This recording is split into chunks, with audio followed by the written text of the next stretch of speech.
Nothing in this program should be considered investment advice. It is for educational purposes only. Please hit pause and read this disclaimer in full. People are jealous of where you are when you get there, but they're never jealous of the journey you took to get there.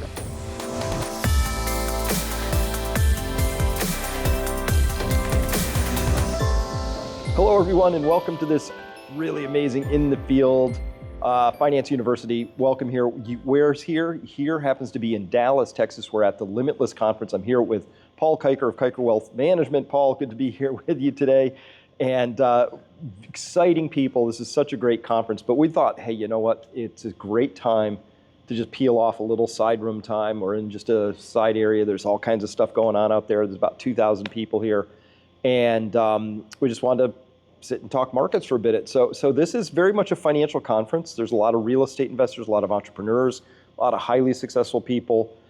Different mood this year, I'm going to say. Last year, there was a lot of gloom. This year, there's a little bit of like hope, like people are starting to say, are we getting near the bottom on this? That's on one side. On the other side, people are also saying, wow, what a mess we're in at this point in time. And so there's a lot of concern, obviously, too. So with that, Paul, good to see you here. Good to see you, always Chris. Always good to be in person. Oh, I know, it's great. It's been a wonderful time, and the people are just amazing here. This is great. Yeah, great people. So where do we start in this whole thing? So a lot's been happening financially, economically lately. You know, one of the things I'm concerned by is watching how the markets just keep powering higher, but there should be some concern out there, right? We have signs everywhere, I think, that the consumer is a little stretched, that there should have been a recession on the way. And recessions are okay, right? I'm old enough to remember they happen. It's not a big deal. Yep. You know, they come and they go. But this one's being fought tooth and nail by an activist set of central banks who just, up and to the right, they just want stocks going higher for some reason. They sure do. And it's a normal part of the business cycle, and it's actually healthy. And it's healthy to have it on a more regular basis than to postpone it this far, because it just increases and fuels the speculation so that when it does come apart, you know it's going to be much worse than what it otherwise would be. Yeah, too much fuel in the understory, right? You just want that little burn every so often. You don't want the crown fire in the canopy of your trees. So where do we start on that? Let's see, I've got a few charts here that we're going to look at. First is, let's go with my favorite sarcastic wit, Sven Henrik. He says here in this tweet, the Fed says, we finally beaten inflation, now let's cut rates. So big topic here, cutting rates. Are they going to cut rates? Why would they cut rates? But why would the Fed even be thinking about cutting rates at this point in time when we're looking at this inflation chart, stocks at all-time highs? Yeah. What's the impetus? What's the excuse here? I don't really understand. In thinking about what their excuse could be about why to cut rates at this point in time, is the argument that they've been behind the curve so much in the past that they waited until 2008. That's the excuse that they're using. But at this point, inflation is still high. It's still an issue to the large number of Americans. Houses are still unaffordable for the average individual, and they're wanting to cut rates at this point when the party's still running strong. Liquidity in the market seems to be fine. If somebody wants to go borrow money right now, they can go borrow money if they can afford to do so. So I don't see the need. I don't understand the need unless it's, I hate to say that it would be politically motivated, but as an impetus to keep these markets higher and at least remove that as a decision-making point for a large part of the populace coming into the election. That's the only thing that makes sense to me. And I may be completely wrong on that, but nothing else makes sense. So I've read the Federal Reserve Act of 1913. It does not talk about that mandate. Right. Keeping markets up. Right. So it's not a decision point in the upcoming selection process, right? Yes. Yeah. Well, you were just in Ireland, though. Yes. Are people worried about inflation there? Amazingly so. Really? One thing, the Irish people were incredible. And so we traveled around, I don't know how many miles we went, but we went basically mid to southern country, stayed in 4 different towns.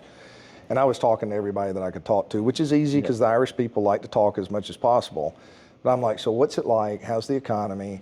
Inflation across the board, from the ones that did well, to the servers, to the hotel owners. Met a couple of those, nice in Ireland, because you get to meet them because they're working the hotel when you're staying there. we're all complaining about inflation. And, jobs are plentiful over there right now, but the cost of living is going up so much. And it was surprising to me because I've kept up with what's going on in the United States, North America, but I really didn't think about it that much until I got over there. And then they started talking about housing. If you get close to Dublin, nobody can afford a house, so everybody's moving out. And it just made me think, in that process, it's like, okay, one question's, we got this inflation running in the United States, our government's being fiscally foolish, but our currency's held up pretty strong. But if you've got all the European countries or Western countries that are doing the same thing, then there's not one breaking in relation to the other. So this is something that even coming through Paris, because we connected through Paris on the way back, the language barrier is a little bit harder for me, but I had a couple of conversations with employees and people in the airport that were talking about the inflation issues there too. So it's not just here. Inflation in housing, or is it Housing, food, food too? food. Yep. And it was interesting because you could not buy. So I went to get a bottle of water in our connecting flight, and I had to scan a passport before you could buy something. I asked the guy behind the counter, I said, so how long has this been going on? Like literally, I can't buy anything unless I scan a ticket or a passport. He said, yeah, I'm sorry, but that's the policy. My boss says that's what we got to do. So I guess you can't buy anything unless you got a ticket or a passport in the airport. I thought that was interesting. That is weird. So. All right. So inflation is at least a Western phenomenon at this point in time. Yes. I've heard from people living in Thailand, and they haven't really noticed it for food inflation there as much. Yes. Right. So, all right. Well, so the Fed's thinking of cutting now. Now that's because they just want stocks going up, I guess. It seems to be that way. Now, of course, we get a revised GDP number today that comes out and says that it was unexpectedly high for the second quarter because a surge in consumer spending. But yet Lowe's came out last month and they missed their earnings, so purchases are slowing down at Lowe's. Then Dollar General was down, 30% today, which is the single largest drop that we've seen in history with Dollar General. So the bottom, let's just assume that that's the bottom 50% of the population is really struggling right now. So this inflation, I think all the excess savings that was given from COVID is gone. So maybe they're trying to front run that, but with real estate still not having turned, with the market still not having turned, if it reaccelerates these markets and pushes this, I believe it's moving us more into an area of speculation than it is anything. Because we nearly had the market come apart first part of August with the yen carry trade, but all of a sudden we've had these record stock buybacks that have come through, which is pushing this market through. So my concern is if they're not right, that inflation gets out of control, and if that genie's gotten out of the bottle a little bit, and they said it was transitory, right? It wasn't transitory. Seems to be embedded, and it's going to take some time to work itself out of the system. But if they accelerate this again and throw fuel on that fire, then we may end up in a very concerning situation. And I'm not so sure that if inflation accelerates again, that the markets are going to do what the average participant thinks. Well, so strange markets, one of the themes that I've been hearing a lot, we heard it right at the lunch table today, is people have sort of anecdotes, right? But our table mates were saying, and very successful people, by the way. Yes. Were saying that they don't trust the data anymore, I really enjoyed that conversation listening in. Yeah. Lisa was saying, I don't trust anything, right? So we know that the jobs report, obviously, that got revised down, 818,000 jobs, if that's even the correct revision. Right. We know GDP just got revised up because you're saying mostly because consumer spending was stronger, right? But this is the weird part. So the spending numbers, Jeffrey Tucker did a great piece of this. It was in Epoch Times. I think he also put it on Brownstone Institute, where he showed a chart by a guy who said, well, let me just inflation adjust retail sales, because they don't do that. It's one of the many things they don't inflation adjust. And so the point is that if you sold 100 units last year and 110 units this year, it looks like 10% growth in consumer spending. But if inflation was up 10%, it was actually zero. And it's supposed to be gross domestic products. So how many products are we selling? We don't care what the TVs cost. We want to sell more TVs. The units. The units. So when you do that, it looks like for the past 2 years, there's been zero growth in consumer spending. on a unit basis, which fits with what Dollar General's now reporting, Yep. with what Lowe's is reporting, all of that. So where do you fall in that? I mean, like, how much can we trust what we see? Well, I've been concerned for quite some time that you can't trust the data. And it's one of those things you try to talk to people about as time goes along, and then you adjust your strategy to deal with it. You pay attention to supply and demand and price signal, money flows. The problem is you've got all the computers, the algorithms. I can't remember the data. 70 or 80% of the trades that are done on Wall Street now are computer algorithms, At least, I think, yeah. which are built on that you can trust this data. So they're making decisions based upon when we've got really successful and smart people that are not tied to the markets, they're not watching them as much as we are, I don't think they knew you where we were sitting there, and they certainly didn't know me. And they're sharing, we can't trust this data. Yeah. It's to the point that it's common knowledge around here. And that was very concerning to her. She's like, what do we do? And that's my biggest concern is you've got people that are starting to wake up around the margins that have the ability to do something. They just don't know what to do right now. Right. And this passive kind of indexing, let's just trust it. And I can't remember all the data. I've shared this with you a little bit before, but I was listening to a discussion about propaganda and how the whole point in the creating chaos is to get people where they can't trust what their eyes see. And they basically just accept the lie, which I think is where everybody's been at this point, but until it starts impacting them. And it sounded like it's starting to impact some of these people. Yeah. Maybe not specifically, but that's my biggest concern. You start to see something come apart like the yen carry trade. You know that's a big deal. You break a few support levels and you reduce a little bit of risk in the portfolio because it's the right thing to do. And then all of a sudden you've got massive corporate buybacks that come back, which I couldn't find the statistic, but somewhere I saw 2.3, let's just say it was 1%. Anyway, they were on a record level. Those are fading in the middle of September, and then you've got Treasury Secretary doing a few things to try to increase liquidity. You've got the Fed coming out talking about we're going to cut rates, and they're fueling this. It's punishing anybody who's trying to operate under what their eyes are seeing versus the data they're being told. No. I hate corporate buybacks. I do too. Because there's supposed to be a mechanism if corporations have too much cash and they don't know what to do with it, right? Yep. Meaning there's no R&D, there's no expansion, there's no new product lines they want to bring forward or anything like that, then they're supposed to give it back, and it's called dividend. They already have a mechanism for doing that. Yes. You give the corporation your cash, they need to give you your cash back. It's called a dividend. So when they do the corporate buybacks, they try and pretend like this is good for the shareholders, but it's not. No. For the most part, what I see in that, Paul, maybe you see it differently, maybe I'm just too jaded, but what I see is corporation C-suites load themselves up with options, so they're diluting existing shareholders, and then they clean those back off the market with a share buyback. So it's really just an advanced C-suite pay package is how I'm looking at these things, rather than the mechanism. I agree, if corporations want to give cash back, that's totally fine. It's called a dividend. Yes. You give it back, right? And that's what a shareholder should be getting in a company that accumulates that much cash. But what was it prior to 1982, I believe it was, corporate buybacks were illegal. As they should be, I think, for this very reason. Incentives are wrong. The incentives are misaligned. They sure are. So a company should be able to reinvest back in. Like one of the things we do in our dividend strategy is we will not purchase a company in the dividend strategy unless if they're paying out more than 60% of their revenue. Because if they're paying out more than 60% of their revenue, they're not reinvesting back into the future of the company. So yeah, great. You might get a dividend, and there's one stock I'd love to pick on that people seem to love out there that I think has been a terrible stock. You know, instead of paying this real high dividend that's just flat for 15 years, well, that doesn't do you any good if you're looking for growth and income, because your greatest risk in retirement is going to be inflation over the long term. And everybody's understand the pain of inflation over the past 3 to 4 years.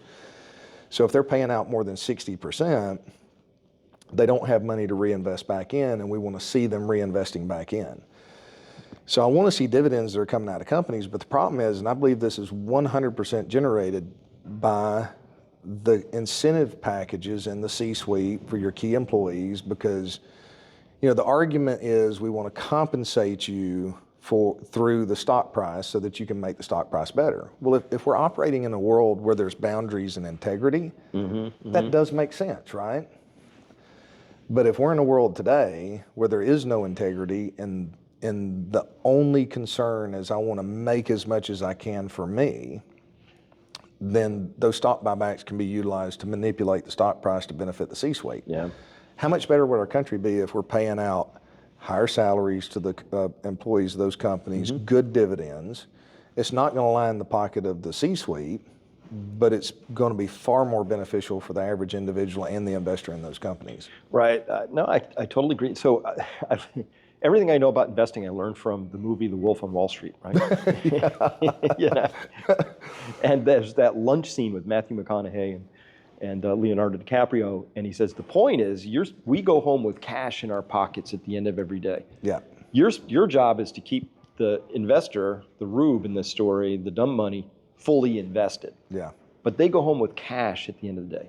So I understand, yeah, you know what? We could do a share buyback, we could do a dividend. One of those puts cash in my pocket. That's right. And then I get to decide where I want to deploy that cash. The other one is sort of saying, well, we're going to indirectly boost the price, hopefully, of your share, right? Which is not a guarantee. Shares go up, shares go down, but cash in my pocket's a declarative thing. So I don't see them as equivalent, you know? Right. They're just not the same to me, but for the most part, in that world of integrity that doesn't exist, we live in this other world where we find out that a lot of cases, the C-suite does these hugely dilutive pay packages. They don't have to account for them properly, as far as I'm concerned, right? That's executive compensation. That's right. They expense it out as a cost of business. Right? No, it's pay. Yeah. It's different. But when they do that, I actually see it as a sign of weakness now. I don't consider that a good sign. I want my companies to either be reinvesting in the business they know well, or giving me my money back. Yeah. Those are the two things I think are valuable services. That's right. And if I choose to reinvest it back in the company, that's my choice. It's not their mandate. Right. To line their own pockets. So, you know, the big question is, and Nick turned me on to the Daniel Schmachtenberger. Schmachtenberger. Did I butcher it? I butchered it, didn't I? So, anyway, it's a fascinating interview, and I'm still kind of processing everything. But the question is, you know, I don't think we woke up and said this is exactly how we're going to do it. I think this is just the game that you have to play if you're a CEO. You're competing against this other CEO over there, and you're more worried about keeping up with the Joneses than you are doing what's right from a long-term standpoint of a company. But if we go back, and this is the thing that concerns me, and this is really hard in working with individual investors, is people will grab on the narratives, right? So whether it's NVIDIA, whether it's Apple, whatever that stock is, you know, it's been the best performing stock, it's been good to people, or people are going to chase it. Hey, if I'd have just done that, I'd be okay. They're investing looking through the rearview mirror at the good stuff. But what they need to be doing is going back and looking at GE and what happened with Jack Welch in the late 1990s.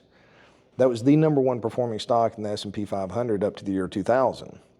Well, it's those same stock buybacks, the gutting of the company from a standpoint. He was celebrated, from what I understand, was, you know, basically everybody tried to follow in the C-suites what he was able to do through GE coming out of the 1990s. And that stock was one of the worst stocks that you could have had from 2000 to 2020. But it was narrative management up until the point it went bad. Yes. Because I remember those days like, oh, you know, beat by a penny, right? Jack was the master of beat by a penny. Like, he did whatever he had to do to beat by a penny on those earnings so that he constantly surprised to the upside, but it was a lot of shenanigans. It was. You know?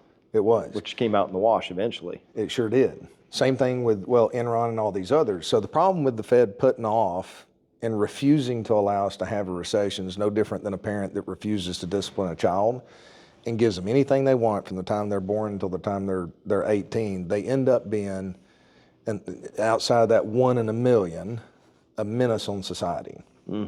So my concern is we basically fueled all of this. Investors have become complacent because if you have been prudent and you've made those decisions, the Fed stepping in and bailing you out at the last minute makes you feel stupid. Yeah. So I think that's why we're so rare in what we do in the industry now, is because so many people have thrown their hands up and said it's just not worth, you know, it's not worth the stress, it's not worth the risk, where by God's grace, we've stayed in there and continued to fight and make adaptations to be better at playing the game by the rules that are forced upon us. And I think we're at a point in time where those who are awakening and looking for a different path, when they look around and say, hey, things don't make sense to me right now, you want to reallocate and take those profits when things are really, really good. You don't want to wait till things are really, really bad. So, I think more people are starting to wake up, and at the margins, I think that's going to matter. Indexing has some issues with it that may cause it to last a little bit longer. Mike Green talks about that a lot. But at the margin, things seem to be changing.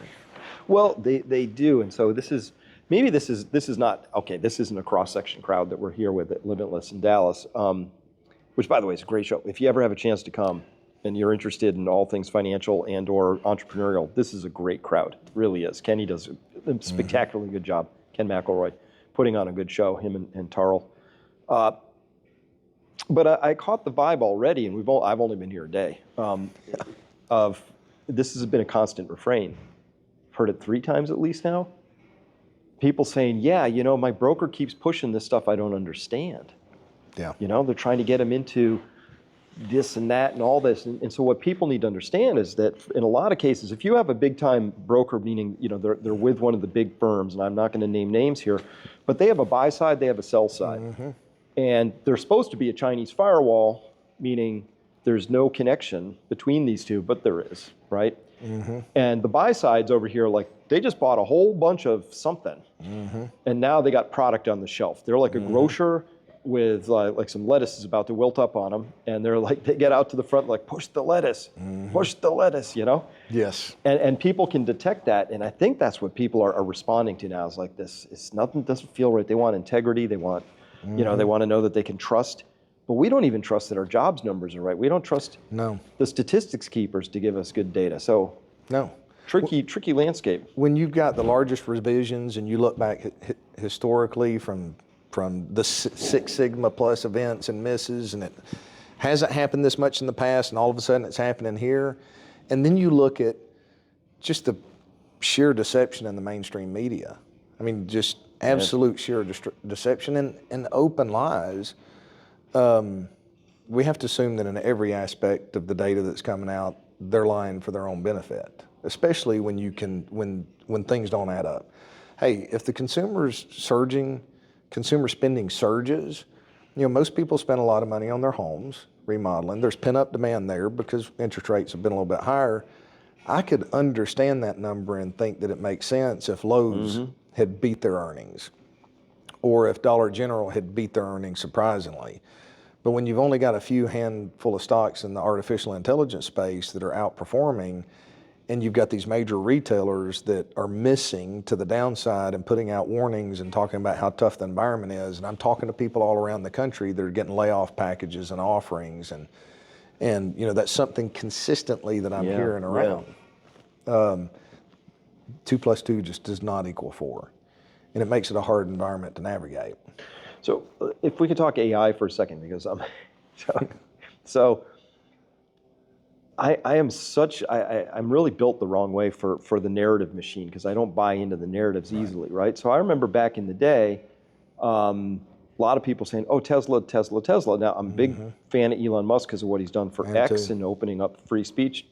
I think what he's done, like beating NASA. I would not have thought you could beat NASA. You not only beat them hands down, beat Boeing, right? Yes. Boeing embarrassingly is going to have to I think NASA just hired Elon Musk to come rescue some stranded astronauts. It's embarrassing, all of that's true. But even with all of that, with all the hype, I remember there were a lot of people who were Tesla car fanboys telling me, this is it. You don't understand, Chris. They're not just cars, they're data, it's going to be self-driving. And I was watching the whole thing going, you're going to have to show me more than that. And I don't think I was wrong about that. Now the blush has come off the rose a little bit. It has. People are kind of going, oh yeah, EVs, maybe plug-ins make more sense, hybrids. We're getting some maturation around that. Okay. With AI, I can't figure this story out to save my life. I'm like, it's going to help you cheat on your college entrance essay.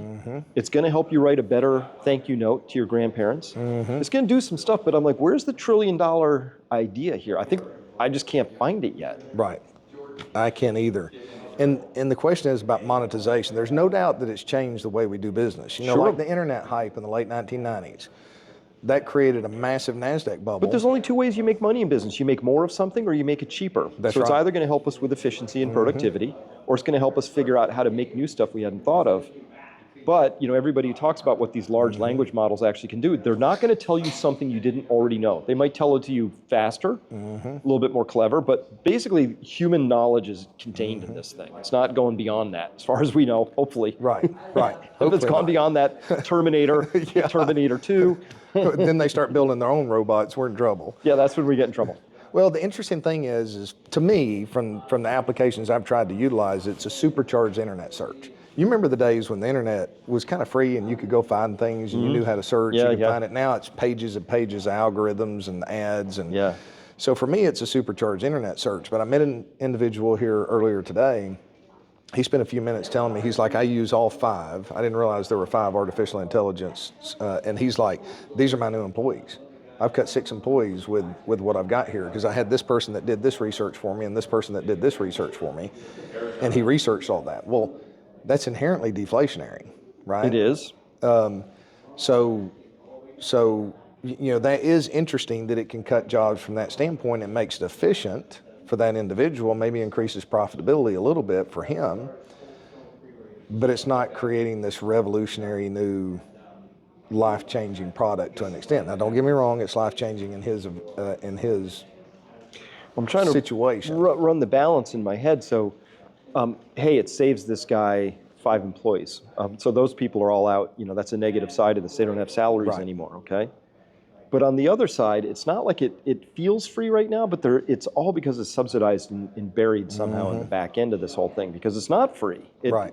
Like to run an average search apparently costs like, you know, you can power a house for a half a day on some searches, you know? Yeah. Like they suck an amazing amount of juice. Yeah. Somehow that's coming from somewhere else. So we lost 5 tax-paying, you know, productive people's incomes. It cost us something too. Right? I don't know that we understand that externality yet. Like what that, I don't think we know what that really costs. But the That's a thing good from a long-term standpoint that really alarms me is you do that long enough and then the lights go out. Yeah. And now who knows how to do anything anymore, right? We're gonna lose skills and abilities Yes. over time. Yes, we are. So is this it? Is this the high point of human evolution? Like that's it? We got something that allowed us to basically couch surf mentally, right? Right. And so, like, how are we going to push ourselves? I think there's a cost here that's not being added up yet. That's a good point. Well, and still, I mean, I would still think something's going to break here at some point.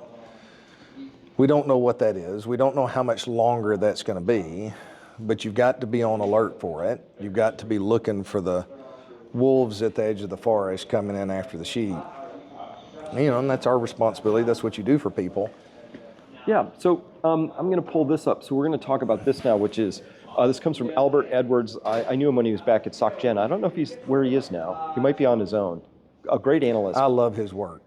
I call it SocGen, but it was probably Sauce. I think it was SocGen. I called it SocGen. SocGen. Yeah. This is the credit impulse, right? So, so as I understand credit impulse is more debt, is more credit being extended globally versus not. You can subcomponent it, China, US, Europe, stuff like that. But anyway, the idea is that, and by the way, who did this? The Economist, I'm just blanking his name for a second, it'll come in a second. But you can show on a spreadsheet that if last year we had 10% debt growth, right?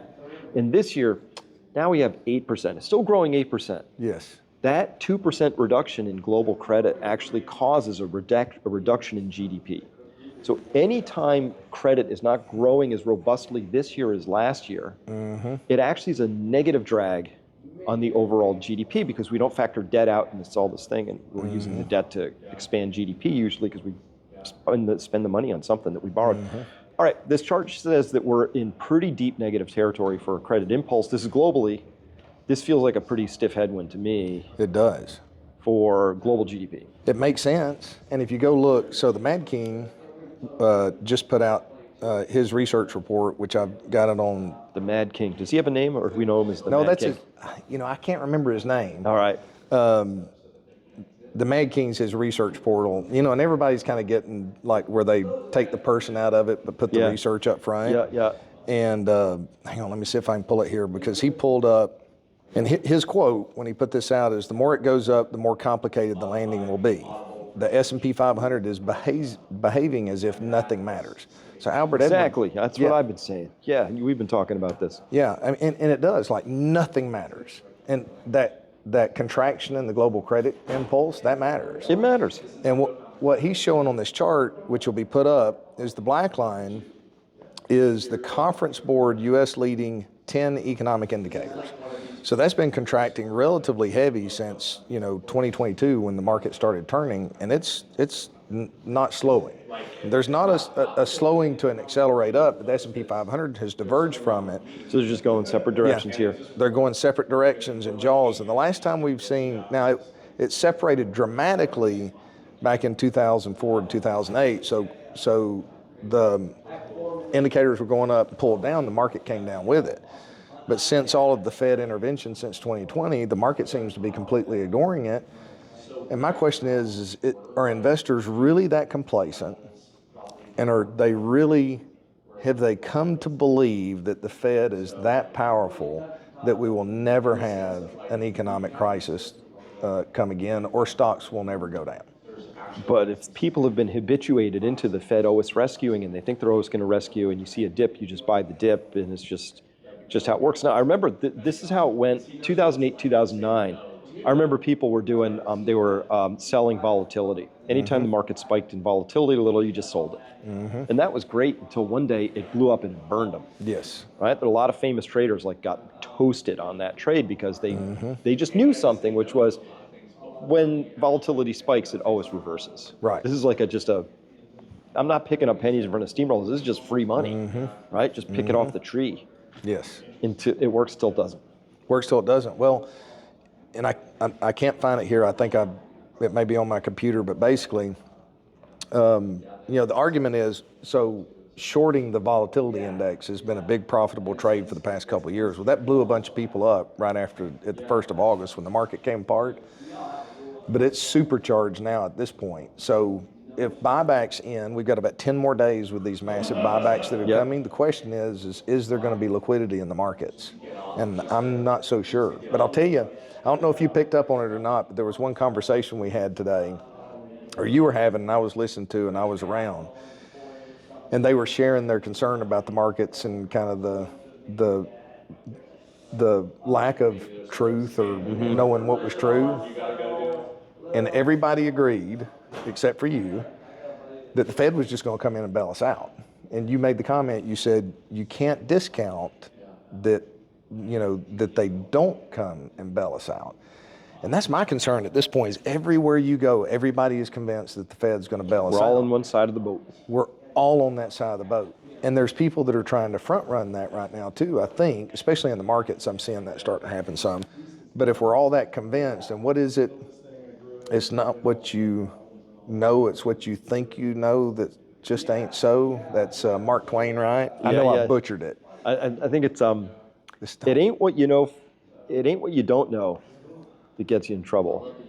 It's what you think you know that just ain't so. It just ain't so. That's right. That's right. Yeah, that's it. So that's my concern, is do we all, is it going to be so that the Fed's going to, I mean, they've said they were going to, but what was November last year that the Fed basically said they were going to cut, and here we are 9 months later, 12 months later? So I'm willing to entertain any unorthodox thought. I own some energy shares at this point in time, closest I'll get to saying what they are, right? If they got cut in half, would that be a terrible thing? No. I'd be like, nope, I would love to buy them at half price. And I think young people should have a chance to get in on stuff at cheaper rates, right? Everything's at like stupid nosebleed territory. Yes. Not everything, but a lot of things, right? But the narrative is, well, it would be terrible if stocks fell. I'm like, no, I like buying stuff cheaper. That'd be like saying, Chris, tragedy. I was just down at the supermarket and T-bones are half off. Yeah. I'm like, that's a good thing. That's a good thing. You have this wrong. That's right. But somehow the Fed's got it in its mind that they can't allow that. I don't know why. They must have access to some data that says if this gets started, maybe this snowball turns into a cornice that makes an avalanche that kills the village. I don't know what they're thinking, but they're terrified of financial markets having what I'll call their own footing. Right. They don't want them to have their own willpower about where these things are going. They have a better idea. Right. Sounds a little Soviet Politburo crop report. We define like what the right price of money is and the right price for assets because we know. Well, I don't like that central planning. Now, it does make sense to me that they're so concerned that the system is levered to the hilt that, and I want to come back to these buffered products here in a minute, talking about sales things, but it makes sense to me if they think the system's so levered to the hilt that everything will blow up.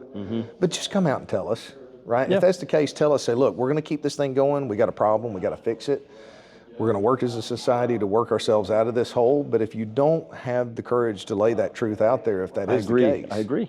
then we're in big trouble because it's not going to be fixed. It's going to get worse by what they're doing. Well, so that's the thing. If you come out and say, here's the predicament we're in, the problem, this is what we think we're going to do about it, and here's how we'll know we're done, right? Remember, we got into Afghanistan militarily as a nation, and we had no sense of victory. What were we the there goal? for? What was the goal? Right? We didn't know. Was it 10% women in the Afghan army? I mean, it was something vague. We didn't have you have to have a clear strategy. So the Fed, if they have one, I can't detect what it is. I can't. We'll do this until then. Yeah. And this is what then looks like. Every year, things just get worse and more outlandish, and bailouts get bigger, and the interventions get more obvious. And I don't know what's the there. I don't know. What's the goal? I think it's an ever-moving goalpost because, the 2% inflation target's an arbitrary number. Yep. That comes out of nowhere. And now they're trying to talk about raising that to 3%. That's another arbitrary number. So it's a situation where you end up, creating this narrative around trying to navigate the situation you're in, or they're giving us a narrative to try to drive us in a certain direction. I don't know. But I agree with you. I wish we had clear data, the truth. Just tell us exactly what you're doing, and then trust the American people to make the decisions they need to make to work ourselves out of it. If we do that with our collective, you go into a room like this, there's a lot of brilliant people here. They're very specialized in certain areas. Everybody's got gifts. Together, we're far better than we are with just a handful of individuals that are making all these decisions for us.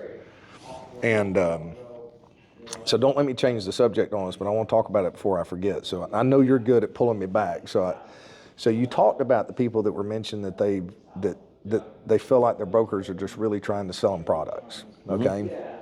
So in my side of the table, we have wholesalers that will call, and they're good tools because if you have an investment that you need to learn about, you can go to them, you can get the due diligence. They're kind of advisors to advisors, specialized products. But they're also salespeople. That's what their job is. I have been inundated, and everybody that I've talked to in the industry for the past 2 to 4 years with these buffered products. Well, if we go back to the Great Taking, so a buffered product is, hey, I can sell you this product, Chris. You put $100,000 in this. We can protect you against the first 20% decline in the S&P 500. This is just an arbitrary number, but 20%. So if the market goes down 50, you're not going to lose the first 20, so you're already better off. Well, that's great, but these things are becoming ridiculously popular, and if you look at the growth of them, they sell easy because of the fear that's out there right now. And they tend to pay better commissions than what, not all cases, like if you're a fee-based advisor, you don't get any extra compensation associated with those. But they're a more profitable product for Wall Street. But guess what they're created by? I know you know, but I've got to ask that question. Guess what they're created by for the listeners out there? Is by derivatives products, which goes back to the Great Taking, which goes back to Warren Buffett saying derivatives are weapons of mass financial destruction. So now you've got an environment where investors are concerned. You've got a high profit product for Wall Street that puts more money in their pockets that may not be able to deliver, if things go sideways, the protection that they want. Now, they can say guaranteed because they've got banks behind them and things of that nature, but they don't, there's issues. That's that derivatives complex that just continues to get bigger and bigger and bigger. I consider derivatives, like Paul, it's really good insurance that's there until you need it. Yeah. and then it doesn't work. Because you can't, by its very nature, insurance doesn't work when the entire pool gets tapped. That's right. Insurance works because 1 in 1,000 houses burns down. If 1,000 houses in the same pool all burn down all at once, you don't have insurance anymore. That's right. It just can't work. So derivatives are that sort of like, they work unless things get a little out of band. And I think that's what the Fed's afraid of, to tie this back, right? I think they're just afraid that there's so much leverage, so much stuff. In fact, they don't even know where it is. I believe they're that's just a true statement. afraid of the unknown. They're like kids who don't want to look under the bed, because it might be something there, right? So they don't. So their whole option is like, well, we'll just pull the covers up tighter whenever we can, My mother was making fun of me this weekend. She said when I was a kid, I don't know how young I was, she said I'd close my eyes and act like she couldn't see me. That's basically what they're doing, isn't it? No object permanence, just You like, can't yep, see you're me. gone. Yeah. No, but I think that's it. And because of that, it just gets more and more and more excessive, and people get more and more trained, more habituated that this is just how it is. And of course, when you just step back, it's bizarre. Right. Right? It's just a little weird, because history says that when prices for assets are above a certain level and they're very expensive, that your returns over the next periods of time, 10, 20, 30 years, stink. Yeah, they do. And John Husband does So now we have to think it's different this time, which of course is never a Right. good starting point for a conversation in finance, right? No, it's not. Well, and let's say it is different this time, right? Okay, so valuations were lower in the 1970s. So now let's say valuation ranges have jumped up a little bit higher out here, but the Fed's intervened so much, now we're going to go a little bit higher. But it's an oscillation that here, and then you jumped up to another area, then you still had periods of consolidation. So even in higher valuations from 2000 to 2008, 2015 till today, the important thing is you still had 250% declines approximately in that 2000, 2003 to 2008 forward. So it doesn't mean that we've reached escape velocity, that we're never going to have these declines. I mean, at some point, it's a high probability we're going to have a 30 to 50% decline. If we go back to historical valuations, and all of that data throughout history matters. And I love history because it's so important to look back. This is one thing I always have told my kids, to the point that they're so sick of hearing, is learn from other people's mistakes, right? I'm not talking about judging people, but learn from other people's mistakes so that you're not making the same mistakes. You're not making stupid mistakes. So when we look back through history, these are the periods of time where you go back. I mean, think about somebody in the late 1990s. Okay, they're all loaded up in the technology NASDAQ bubble. What if they'd have paid off some of their debts? What if they'd have made sure, harvest some profits, build up their emergency funds, especially those that are closer to retirement? What about those that are in the workforce and they got 10 or 15 years? Dollar cost average in the emerging markets, not a recommendation, just a discussion.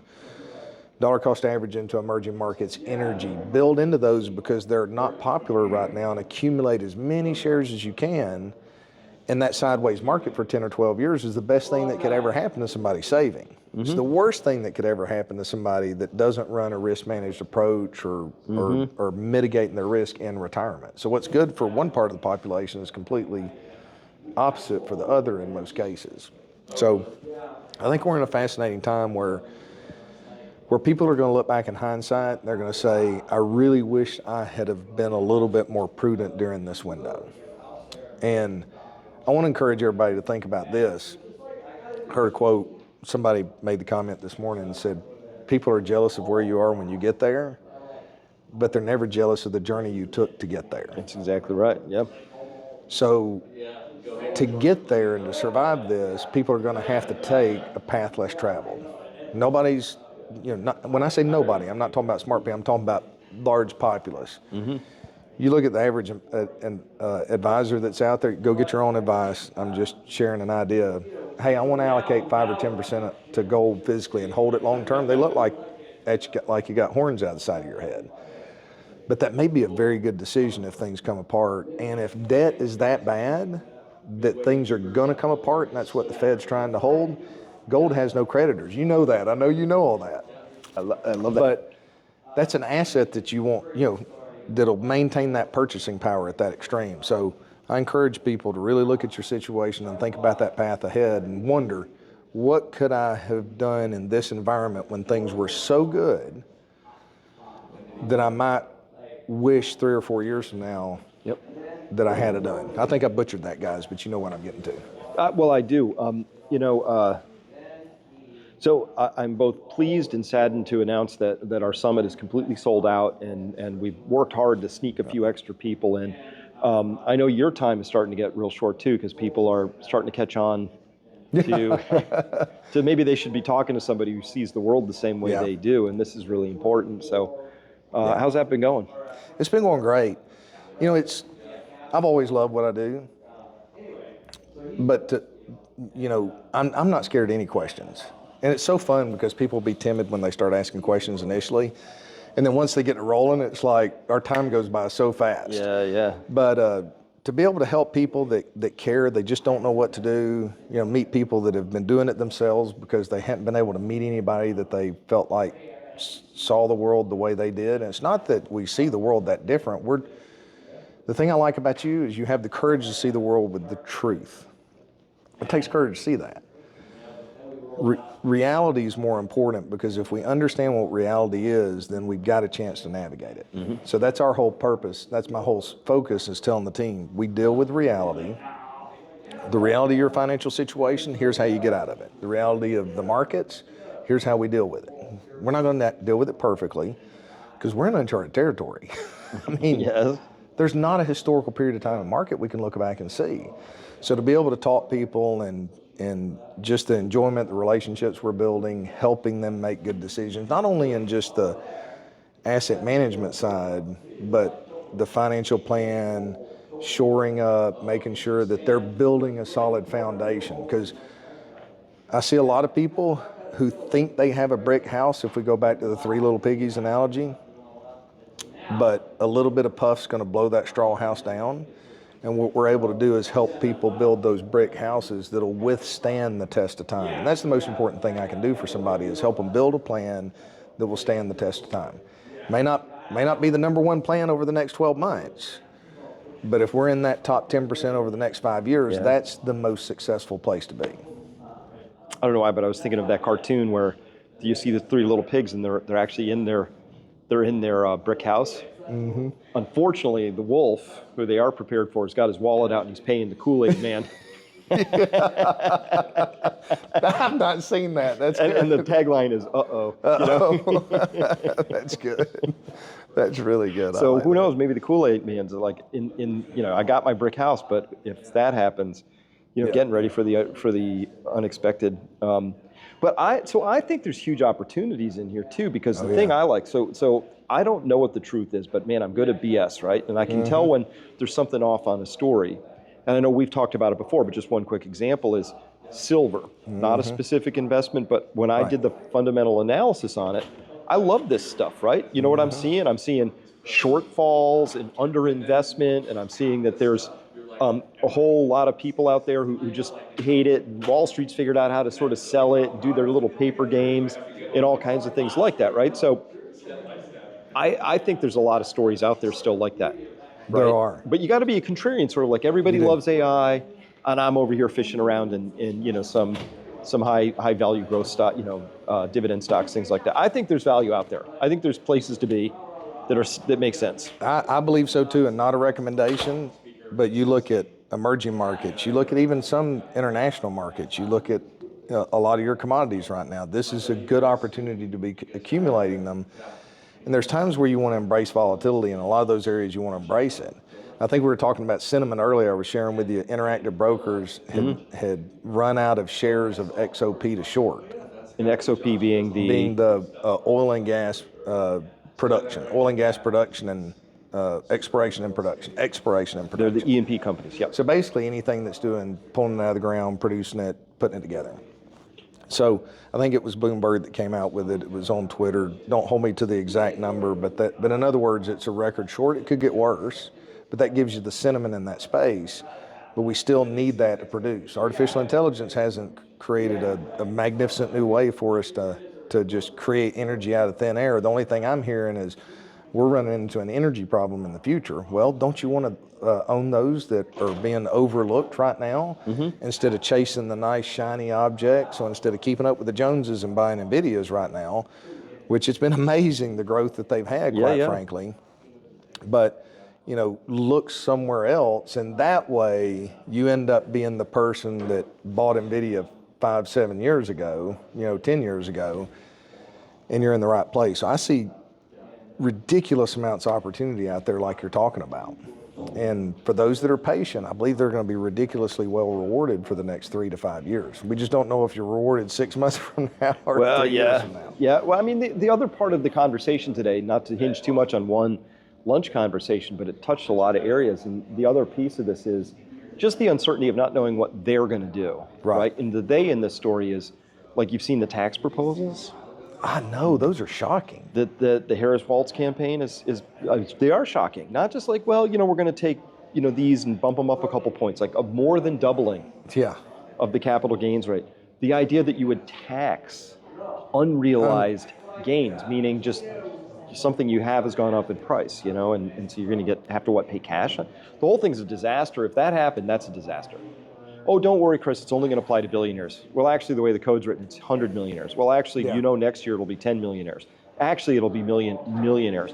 Actually, it's going to be anybody over 400,000. Hold on, this is such a great program. We've extended it to everybody, right? That's just how these things go. Yeah. I'm smart enough, old enough to know that. Yeah. But I don't understand how people can believe that. And what amazes me is you seem to be putting this much effort into the narrative of the economy. You're fudging this many numbers, but yet you're willing to take a risk to tell people that you're going to tax the fool out of them. And I mean, and what are you going to do? Like, you have capital losses right now. Unless you have a capital gain, you can only write $3,000 against your. I'm not a CPA, so $3,000 against your taxes until it's gone. So, well, what if I have unrealized losses? Can I take a deduction on my taxes? Nope. I bet they won't allow you to do that. It's only the gain. They don't inflation adjust these things. So let's imagine I bought NVIDIA last year, I sell it this year, and I've made 100%. Yep. Okay, I get it. I had a gain there. What if I bought a house 50 years ago, and I get 100% gain off of that compared to my purchase price? What about that? Well, that's just inflation. Yeah. Actually, it's less than inflation. If it's 3% a year, that's 150%. Right? Gain. So it's a loss. Right. Yeah. It should be a loss. So the government creates the inflation, but then taxes only the upside of that. It doesn't allow you to subtract the downside of that, right? Heads we win, tails you lose, right? I think it's time for people to know inflation is I consider it a crime. It is a crime. Because it's taxation without representation. Yes. It's a form of thievery under that regard. So, but given that, I would support the government coming forward and saying, well, we create the inflation, but we shouldn't be the ones who benefit from it in essence, right? So guess what? You're going to be able to inflation adjust all of your gains going forward. That would be great. Now that would be really great. That's a great idea. I mean, it's only fair, right? It is. It really is, because we're not creating the inflation. They are. I mean, just because we go out and buy the things that we need on a regular basis, I mean, they want to remove food and fuel from the inflation numbers. Well, what do we use more of? We have to eat, and we've got to have fuel and energy to get around. So that's a great idea. I'm with you on that. So, so it's like, if you paid $50 for your shirt and I go give this guy $100 to buy it from you, and then I tell you, you actually owe me part of that 50, It's just, it doesn't make any sense. So we should absolutely inflation adjust gains. No question about it. Absolutely. Well, and here, so you had shared, you've shared a couple of times, first by inflation, then by taxation. Yep. And then what's that key component? Deflation. Then by deflation. That's when you rip the rug out. That's when everybody's habituated. The Fed will always bail this out. Oh no, they didn't bail us out this time. Look at this. Right? That's the thing to fear. You made me think of something there, and my concern is now look, I'm ready, and I'm anticipating inflation, okay? And I'm anticipating that there could be a point in the future where we have a currency crisis and we end up in hyperinflation. So I built models and rules around it that I hope that I never have to use. But you go back to Thomas Jefferson, first by inflation, then by deflation, they'll rob you of all your wealth. So they've told us they want to tax us for quite some time. They've told us that they want to equalize the playing field. Right. They want everybody to start in the same place and finish in the same place. So how do you get that? That's one thing I can't get out of my head. So what's the one thing right now, if you're going to tax the fool out of the people that have accumulated, the only thing that you have left to bring equal misery across the board is deflation. Because if you have the stock market now all of a sudden that drops 60, 70, 80%, now you've taken away, especially for passive investors and those that have relied upon the Fed, poof, you're taken away, and that really levelizes the playing field across the board. Well, it's true. So, I saw this up close and personal when I went to Panama to watch the migrant issue. So, because the way they're talking about it, so this is exactly analogous, but in the field of human migration. So they say this right on the IOM webpage. You know what we're trying to do, Paul, here, they would tell you? There are these people who are really poor over here on this country, and one of the best ways to level the playing field is you bring these poor people here to a richer country. So this is part of their, that's how we make things fair. Like, no, two things just happened. One, the country just lost people.